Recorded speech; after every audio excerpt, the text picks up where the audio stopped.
delikado ka. Stansya Records.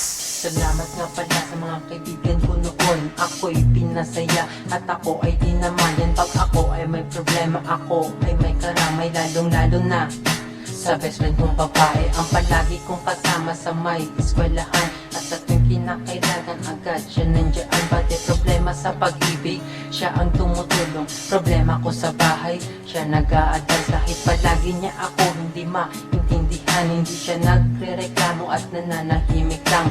Kasi alam niya kung ano aking nadarama. Pag ako ay nababadil, siya rin nagpapasaya. At sa lahat ng kalokohan ko sinasamahan niya. Pera lang sa cutting classes kasi masipag siya. Sabi ko inuman tayo kahit sarado na ang bahay. Umakyat ka sa bakuran para ako ay masamahan. Alam mo, hindi ko pansin. Akala mo, hindi ko alam. Mahal mo nga ako kahit hindi mo man sabihin. Akala mo, hindi ko napansin. Namiss ko ng lahat-lahat ng ating kakulitan. Gusto ko ngang mabalikan ang ating nakaraan. Naaalala mo pa ba nung nagsiselas boyfriend mo? Ako ang dahilan kasi gusto mo yan. Nagtataka nga ako kung ba't ginaganon mo siya.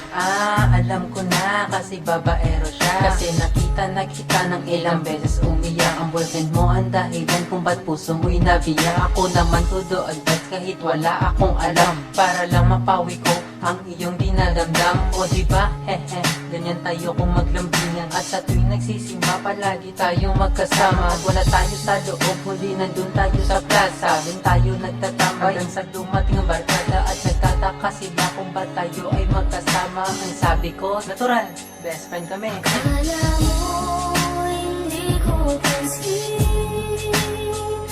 Akala mo, hindi ko alam. Mahal mo nga ako kahit hindi mo man sabihin. Akala mo, hindi ko napansin. Sa bawat araw na dumadaan, ikaw aking kasama. Wala na tayong klase, gusto kitang makita. Nasanay na siguro, palagi sa tabi mo. Ano ba sa tingin mo? Normal lang ba ito? At kapag tayo'y mamasyal at hindi ka papayagan, tumatakas ka sa bahay yun na hindi nila alam. O diba, ang kulit, ganyan ang best friend ko. Kaya nga para lang sa kanya ang kanta na to. Kasi ngayon malayo na tayo sa isa't isa. Kaya ang gusto kong sabihin, binigyan ng liriko. Para mas romantiko itong mensahe ko sa'yo. Pero di ko nga alam kung napakinggan mo ito. Ang sa akin lang naman ay ang malaman mo na miss ko na ang makulit na best friend ko. Kaya ito lang tandaan, sana paniwalaan mo. Ikaw pa rin ang iisa at the best na best friend ko. Akala mo, hindi ko pansin. Akala mo, hindi ko alam. Mahal mo nga ako kahit hindi mo man sabihin.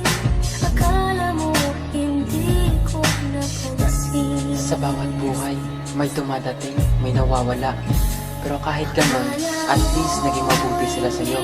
At sa mga time na hindi ka nila maintindihan, hindi ka pa rin nila iniiwan. Sad bro, pitcha ko no. Little friends, numero 8.